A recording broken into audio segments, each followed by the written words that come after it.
કોંગ્રેસના સભ્યો રાજકોટ મહાનગરપાલિકાનું દર 2 મહિને જનરલ બોર્ડ મળતું હોય છે.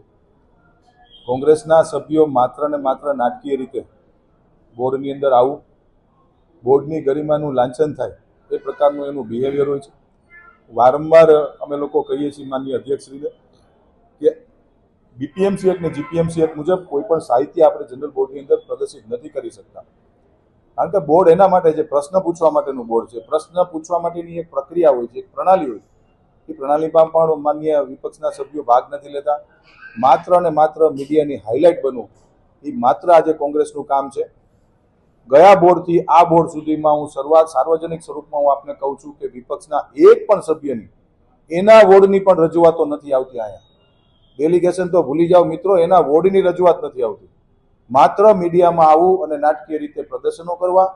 રાજકોટ મહાનગરપાલિકાની અંદર આજે સ્વચ્છ ભારત મિશન અંતર્ગત ભારતીય જનતા પાર્ટીના સભ્યો વર્ષાબેન રાણપરાનો જે પ્રશ્ન હતો, ખૂબ સારો પ્રશ્ન હતો. રાજકોટ સ્વચ્છતાની અંદર ખૂબ અત્યારે અગ્રેસર છે. સ્વચ્છ ભારત મિશન અંતર્ગત આપણે રાજકોટને ક્લીન બનાવવા જ્યારે જઈ રહ્યા છીએ ત્યારે આ ખૂબ સારો પ્રશ્ન હતો. માનનીય કમિશનરશ્રી દ્વારા જવાબ આપવામાં આવતા હતા. એમાં પોતાની સ્વપ્રસિદ્ધિ માટે વચ્ચે વચ્ચે રોડા નાખવા એ ગેરબંધારણીય છે.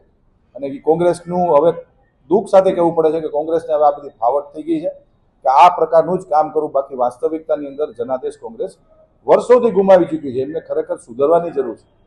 એમના 4 સભ્યો છે, 15 નંબર વોર્ડના 4 સભ્યો ચૂંટાણા છે, પણ 15 નંબર વોર્ડની અંદર પણ એક પણ રજૂઆત મારા સુધી આવી નથી, જે દુઃખની વાત છે. વિપક્ષ અમે બહુ ક્લિયર માનીએ છીએ કે વિપક્ષ જાહેર જીવનની અંદર અને લોકશાહીની અંદર મજબૂત હોવો જોઈએ, પણ બિનજરૂરી પાયાવિહોણા આક્ષેપો કરવા એ વિપક્ષની મને નથી લાગતું યોગ્યતા પાત્ર. બાકી વિપક્ષ તરીકે એ પૂછી શકે છે, વિપક્ષ તરીકે એને પ્રશ્ન પૂછવાનો પણ આ બધી તક છે, પણ મેં જેમ કીધું એની પ્રણાલી છે, એ પ્રણાલીનો એ લોકો ઉપયોગ નથી કરતા. ભારતીય જનતા પાર્ટી વિશ્વની મોટામાં મોટી પાર્ટી છે. 140 કરોડના દેશની અંદર કરોડો લોકો ભારતીય જનતા પાર્ટીના પ્રાથમિક સભ્યો છે, સક્રિય સભ્યો છે. અમે જ્યારે આ સરકારને, અમે આ ખુરશીને જ્યારે સત્તા કરતા સેવાનું માધ્યમ ગણતા હોઈએ છીએ, જવાબદારી ગણતા હોઈએ, ત્યારે આવડા મોટા પરિવારની અંદર નાના મોટા મતભેદો ચાલ્યા રાખતા હોય છે. પરંતુ વિપક્ષ જે પ્રકારે આક્ષેપો કરે છે એ પ્રકારે કોઈ પણ વાતમાં સત્ય નથી.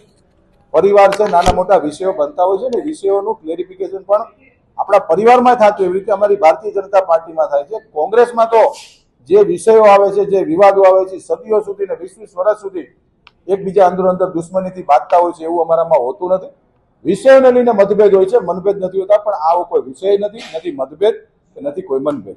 મેયર બંગલાની અંદર નીતિ વિષયક નિર્ણયો માટે વારંવાર અમે લોકો ભારતીય જનતા પાર્ટીના અધ્યક્ષ ડોક્ટર માધવભાઈ દવે અને માનનીય મેયરશ્રીની અધ્યક્ષસ્થાનમાં અનેક વખત અમે લોકો વિષયો લઈને બેસતા હોય છે. આવો કોઈ વિષય મારા ધ્યાનમાં આવ્યો નથી કે જેમાં માનનીય લીલુબેન જાદવને એવું કોઈ પણ વિષય કહેવામાં આવ્યો હોય.